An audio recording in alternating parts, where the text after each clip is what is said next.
She is inarguably the most accomplished and well-known adult with autism in the world. She's been featured on major television programs such as ABC's Primetime Live, The Today Show, Larry King Live, 48 Hours, 2020, and also the Vicki Gabbro show a couple of years ago with me.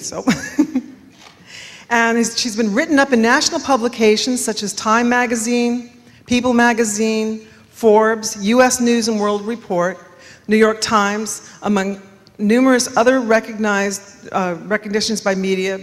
Bravo Cable did a half-an-hour show on her life, and she was one of the challenged people featured in the best-selling book, Anthropologists from Mars.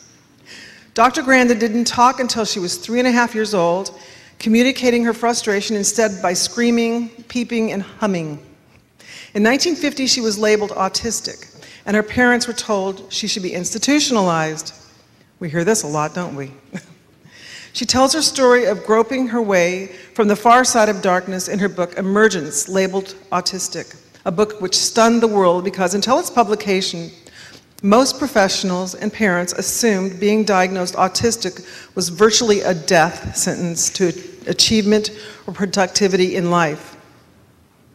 Dr. Grandin has become a prominent author and speaker on the subject of autism because I have read enough to know that there are still many parents, and yes, professionals too, who believe that once autistic, always autistic. This dictum has meant saddened sorry lives for many children diagnosed as in her early life as an autistic. To these people, it is incomprehensible that the characteristics of autism can be modified and controlled. However, she feels strongly that she's living proof that they can. So please join me in giving a very warm welcome to Dr. Temple Grandin.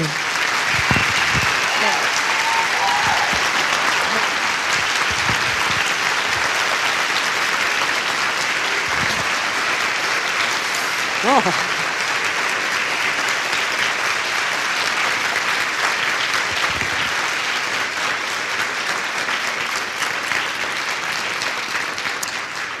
Well, it's great to be here today.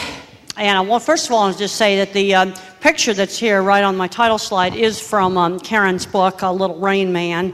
And it shows how, shows thinking in pictures with movie reels inside the head.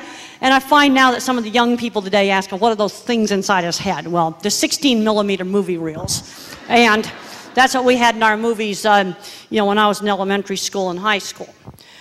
Here's my squeezing machine. When I got into puberty, I had horrible anxiety attacks. Anxiety attacks just so terrible. I was desperate for relief.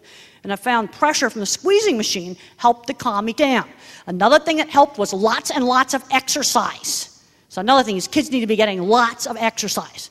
The research is very, very clear on that. Here's a front view. Now, of course, I could control the squeezing machine.